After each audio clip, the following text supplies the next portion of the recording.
Capital One Bowl, people do it right. We all know it's one of the best bowls in America, and our players, our team, we're really fired up to be here.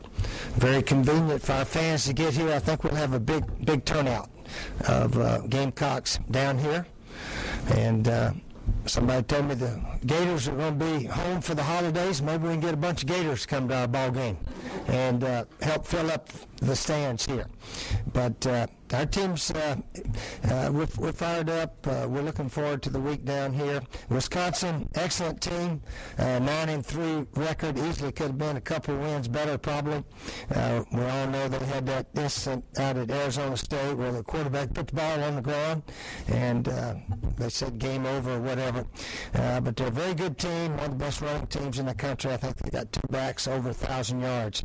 So we got to really get ready to play, and hopefully play one of our best games down here January the 1st. All right, we'll open it up to Q&A at this time. Okay.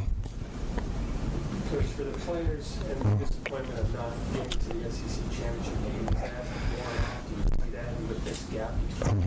You worry about that? No, we don't worry about that at all. In fact, we didn't worry about getting to the SEC championship game because we had to hope Missouri would lose one, and of course they didn't lose one, but we didn't sit around and think about that. We had some big ball games down the stretch against Mississippi State, Florida, Coastal Carolina.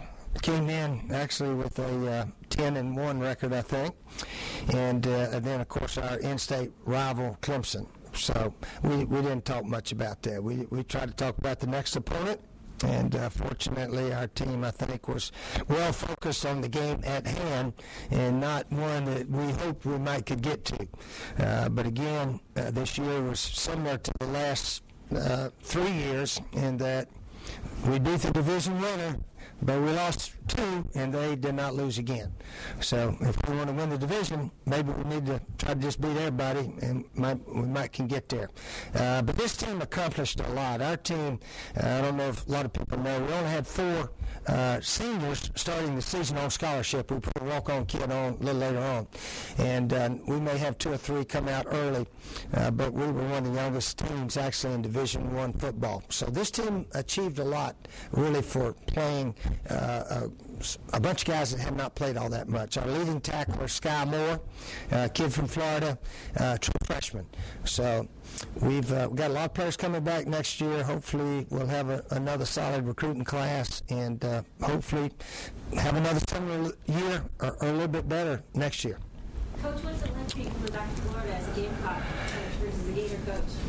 Oh, I've been doing that so many times now, it's not that big a deal.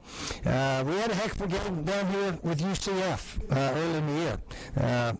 Coming back down here, it was a hot, muggy day, as we all know, and somehow or another we held on to beat those guys. And I guess that's the only one they've lost. So congratulations, Coach O'Leary and the Knights, earning a BCS bid and going to the Fiesta Bowl. They've had a remarkable year here at Central Florida. All right. What do you think about the economic impact as far as your fans traveling to the Capital One Bowl? Well, the economical impact has been very good in Columbia, South Carolina, because this year all 7 of our home games we sold out all the tickets. Now we had a few empty spots here and there, but we announced sellouts actually for all 7 home games. The Florida game, the Clemson game, some of the other bigger games, it was jam packed. So we've got the fans. I believe that will make a big impression in the game as they do. They scream and yell, and they've been a big reason that we actually have the longest home winning streak in the country. Did you know that, Blackie? Okay, well, you should know things like that if you've been keeping up with it. But somehow or another, we've won 18 in a row at home. So we're sort of proud of that, and we sort of brag about it because our fans are a big reason that we've been able to do that. Big reason. Steve, how nice is it that even though your fans, they want to win, they're not ultra spoiled yet? What question is that? They don't. Oh, I guess you're asking. Like do you catch a bunch of crap if you lose a game? Is that sort of what you're saying? Well, obviously, the history of South Carolina football has not been all that super duper, and so when I got there, actually we were under 500 overall history of the school in football. So we've eased up to winning 11-2 the last 2 years. If we're fortunate enough to somehow another beat Wisconsin, we'd have another 11-2 year. So I was telling to Bobby Stoops about that the other day, because obviously in a school like Oklahoma, if they don't win 10 games in a year, they're not doing very well at all, and the coach catches a lot of heat and so forth. I said, but now that we've won 10 and 11 and so forth, if we slip back to 7-5 or something like that, then you're gonna get criticized, which is part of the game. That's just the way life is. So we've sort of eased our way up there, and we're still up there right now. So hopefully we can stay there for quite a while. Okay, hopefully. This matchup's getting a lot of attention now. It's one of the better ones. You looking at it? Well, it easily could be. Easily could be. We'll never know what's going to happen in a game. We don't know if a bunch of fumbles or fluke plays happen. We've been very fortunate this year not to have given up a defensive score, things like that. Our turnover ratio, we've been on the good side of it, so hopefully that will continue.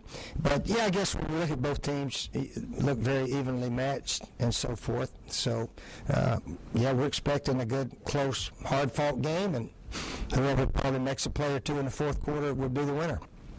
Do you think too much is made out of conference versus conference? You always hear the Big Ten's not that strong. Yeah, probably a little bit, but that's I know the commissioners, that's what they brag about when they see each other and so forth. In fact, Commissioner Slive just told me, I'm really glad you guys beat Clemson. That made us 3-1 on that Saturday instead of 2-2. So people keep up with that. But again, there's good teams in every conference. There really are. And there's some down the line, not so good teams in every conference also.